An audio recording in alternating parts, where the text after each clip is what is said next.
Space for Inclusion, co-designing inclusive and resilient futures. We design buildings for people. This research takes time to consider who those people are. As part of this, we have partnered with the DisOrdinary Architecture Project and 21 disabled creatives, revisiting 5 of our completed buildings that span different decades of design. These insights highlight the complex variables to inclusion, enabling architects to make informed choices through a greater awareness of the human experience. At Duxford. So, thank you all for coming. This morning, we're kind of discussing, it's like a walk and talk. I'm Josh Boys. Zoe and I met from having had a background in architecture, and Zoe coming to it as a disabled artist and with a lot of knowledge around access and how to improve it, but also a really large network of disabled artists. Zoe. Over the last 18 years, we've talked a lot about inclusive architecture and accessibility, but how to do it much more creatively, to create spaces and environments that are better for everyone, and make it fun and interesting and exciting. Rosie. For me, as a visual aid, I am an architect. I qualified in 2019. So I experience space in different ways. And then majority people see it because of my mobility. FA. Previously, I would say I was able-bodied, but then I suffered the injury. Having the experience of being able-bodied and then having a disability, those two experiences has really affected the way that I can kind of read space. Helen. Because of my lived experience of chronic pain condition, I've been exploring similar actions, so resting in public and how that questions conventional moves and using public space.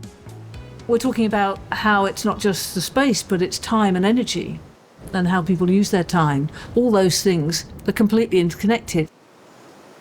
Needs perhaps an invitation for people to feel that they can rest. Having been in a wheelchair myself for like a year, it's quite a long, steep rough to go up. So if you're experiencing that going in a wheelchair, it can be quite tiring. Mandy. The highlight for me was the entrance made sense. The flooring changed, the sound changed, then the floor changes again, and then into the open space. They were all very lovely experiences. From the main entrance coming in, the seating seems like it's a little bit hidden. Sometimes I'm looking for seating just to know when I can have breaks. I think the issue sometimes with technical guidance and legislation and other things is it doesn't really get to the heart or the nub of what the issue is. So the transfer of knowledge, if you read a document or an audit of a building, you still don't really understand how a disabled person might be moving through that space, using that space. Capturing that very much around experiential learning would educate people in a much better way. Sainsbury's Centre. So I think it's really important that there's a breadth of people involved. So the lift and stairs, is that right? Nina. The doors sort of worked quite easily. Same entranceway for everyone, which I really enjoyed as well, because it's just nice, I think, as opposed to, well, there's here's where you go over there, love. Dolly. When you enter the main entrance, you see where the toilets are. There's full signs, male, female, old-fashioned disability sign, and the kind of multiple gender sign. So I thought, it might be a progressive set of toilets. I went in, it's not a progressive set of toilets. To have a sign outside saying, all genders can use it, and then when you go inside, it's male and female, that's confusing. James. I like the softness of the lighting. For me, that works really well. Similarly, with the disabled toilet, it was a very nice size. I think overall they didn't look sort of medicalised, which is nice because a lot of them can. And my thing with the red cord is either it's people tie it up, so then it's useless because, if you just had a red cord, or sometimes I worry that, I'm going to get tangled in it if it's too close to the toilet. The idea of it being, of having buttons in several places, I thought it was a good idea. I've only seen it one time, sort of once before, with a red cord where it came down from the ceiling, but then it went around the entire room, but in place. So it meant that wherever you fell in that room, you would be able to reach and grab and pull cord. Dolly? Yes. Did you know that this is a lift? Yes, but when I first came here, no. No? Yes. Yeah. Right, so if I was doing this on my own, there's no handle, which I can push. Yeah, I mean, it's not the best, but not the worst. A lot of them have an automatic door, which would have been potentially easier. In general, with platform lifts, you're in there and you just feel a little bit of a spectacle. It's interesting because with the soft furnishing and the lower ceiling, there's a complete shift in the acoustics as well. And whereas up there was very overstimulating for me, Yes, it's calm here. this feels nice. A spiral stair. I often have to use the right-hand side to go up. Yeah. So it means, well, obviously it means you can't see anyone coming down. Yeah. But also there's really not a lot of space to put your feet. And I think this can be a really dangerous thing. For me, inclusive design is this sense of being able to navigate a space without it feeling like it's jarring or any sort of problems with it. Electric Boulevard. You go through the revolving and I'll see if I can figure this out. I would say the blind community is a bit behind the deaf community when it comes to conversations about like identity and culture. Poppy. And I think that's kind of why we don't have such a defined notion of blind space. Often when people are engaging with spaces, they'll be like, oh, this is really beautiful, this is really lovely. And they think it's what it looks like, but often it's actually a tactile quality or it's an acoustic quality. Or it's the combination of so many senses that build a space that you walk into and go, oh, this is really beautiful. Bleacher seating. The lighting under the benches is also nice because it's like, it helps define the edges for me. As a wheelchair user, I can still appreciate how beautifully aesthetic this space is, but those stairs are designed for one type of body only. Handrails, they'll start flat and then they'll go up for the steps and they'll go flat on the landings, which is really useful when you're blind because it tells you when you're about to step up again. Natasha. I think that the space we're in right now with lots of greenery and stuff is nice.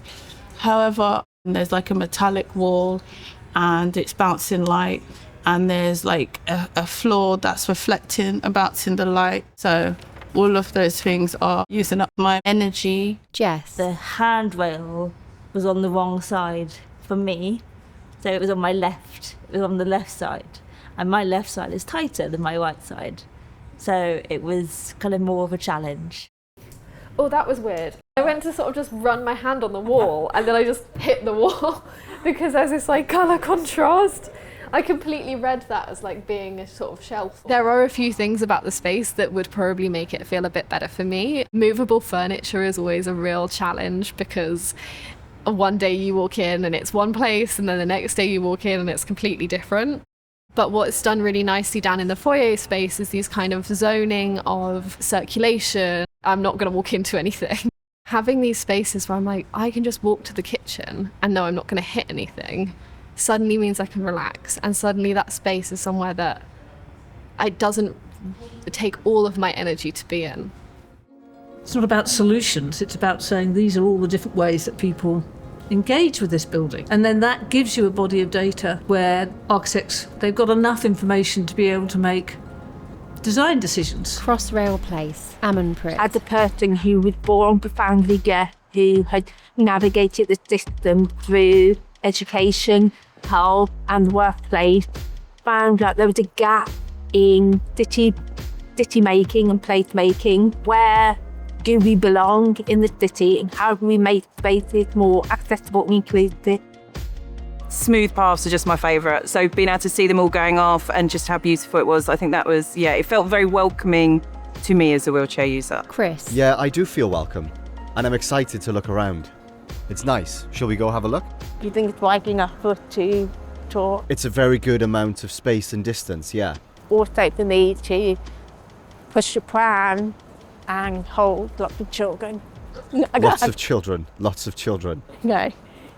Benedict. The thing that really kind of jumped out was that experience of kind of being in the woods. I didn't see a head with teeth. The raptor poking out. But you do have that bit of breeze that's moving the branches. You've got that canopy. Those are positive experiences. I've learned so much from these projects through other people and stuff that I wouldn't have necessarily noticed. Emergency button. If a friend fell, for instance, how would I communicate with somebody? It's not been designed for me. It's not including people who may not be able to speak. I'm not talking about deaf, I'm talking about autistic, those who may have had a stroke, who are learning to talk again. Also, the pathways at some points where the benches are quite narrow. If I brought my 3 friends and we're all using sign language, we're all deaf. Perhaps the seating area being within the plants and vegetation, rather than being on the pathway. Inclusive research is really important, and in order to make the research fully inclusive, you need to make the process inclusive. Influenced by our earlier research project, the Kingdom of Saudi Arabia Pavilion at Expo 2025 Osaka integrated inclusive design principles throughout. Josh. I've been living in Japan for 18 years, and I run a website called Accessible Japan. So they use the tactile to just indicate information. Tactile blocks were something that was started off in a small city in Japan, spread across Japan, and then spread out through the world. Amy. One of the main features of the Osaka Pavilion is that we provided a seating hoist in the accessible toilets. In particular, I loved the hoist that was in the bathroom. There aren't any changing places toilets per se. Sometimes you might find an adult-sized changing table, but I've never ever seen a hoist. There's a backrest here. A lot of times, especially now with the Japanese toilets that are getting more and more stylish, they design them without a back. For myself, I need to sort of lean back on something when I'm in the toilet. Having a backrest like this is really, really important for someone like me. So usually in the expo, there's a lot of audio and visual stimuli. We provided a calm down room. Very cool. Adding calm down rooms as well, so that'll be a welcome change, but it's still a bit of a way to go, so it'd be good to have this as an example of what can be possible. And just because I use a wheelchair doesn't make me an expert on any other disability. I'm just as I'm used to it as everybody else is. So having a multitude of voices come in at every stage is the best way to make something inclusive. Just kind of acknowledging that maybe there isn't a single right answer, but there could be several answers, and and then the challenge is, right, I know there's several answers. How am I going to try and put all of these things together? Foster and Partners Office, London. Suzanne. We are bringing lived experience into the design process through a series of workshops embedding inclusive thinking from early stages of design. As designers and architects, there is a real lack of awareness of the power that we hold in removing barriers to inclusion. Daniel. One blind person might be very different from another. Having people express those very personal experiences can really add to the design process. Charlotte. I'd spent days and weeks laying out these buttons, and he walked in and he was like, nope, yes, yes. Okay, brilliant, because we have something solid. However, we also had a participant come in who was a wheelchair user, and his needs and requirements and how he felt comfortable using that space were completely different. Carly. We kind of said, this is what's good, into going, okay, so this is what we're designing. And it was just like, wow. Josh. For me, I've got reasonable reaching, but for some people that might not be reachable. I just think by having it closer to me here, it's quite evident with the work that's already been done as to why you would include people with lived experience in the design process, because we've picked out so much already. Rather than having it further back. So it's really just It's really interesting because there's no barrier with the desk in terms of me interacting with the person behind it. Just the design shouts, we can support you. Barry. What was interesting was you saw how people actually use these elements you were designing, rather than you trying to follow a code or follow a height or follow a regulation or a parameter that somebody had set. When you're working with disabled people, they can find a really good creative solution. It's more highlighted the gaps in architectural education for me. I personally don't feel like there's enough resources to give guidance on how to design more inclusively. And there's not just disabled people, there's people that are pregnant, there's people that are having chemotherapy, there's older people. I don't know why we just decide there's this one group of people and apply that one thing and not think this, we need to make these environments welcoming and lovely for everybody.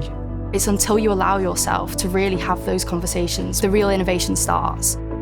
You're allowed to think outside of the box. Emily. Quite often what that results in is not an easy, straightforward answer. It results in having to go back to the drawing board and really figure out, okay, where do we need to go next to provide the most accessible and inclusive experience? One that won't be quote unquote fully accessible, because that doesn't exist. The biggest milestone for me is bringing that disabled talent into our office space, into our design teams, and embedding that knowledge into all of our projects moving forwards. We're starting to see it, aren't we? We're starting to see more disabled architects coming through the universities. We're starting to see more conversations, more publications. I mean, that's all fantastic.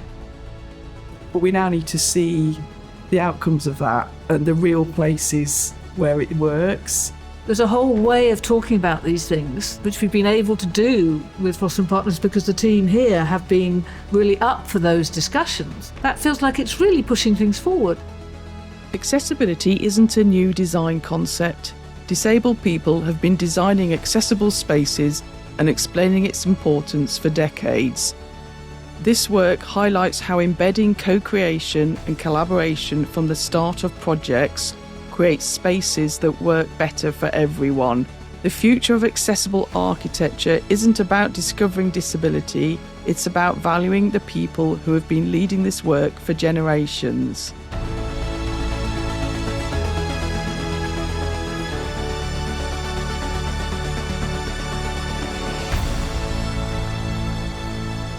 Special thanks to the DisOrdinary Architecture Project.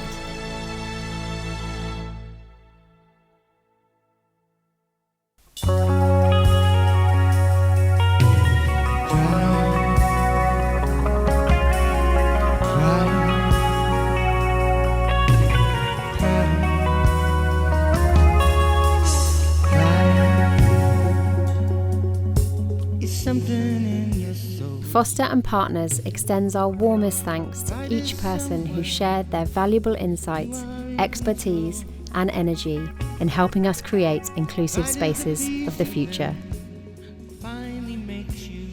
Sainsbury's Centre, 50 Electric Boulevard, Canary Wharf Group, Imperial War Museum, Kingdom of Saudi Arabia, Expo 2025, Osaka, Accessible Japan, Mima, Foster & Partners. A person just like me.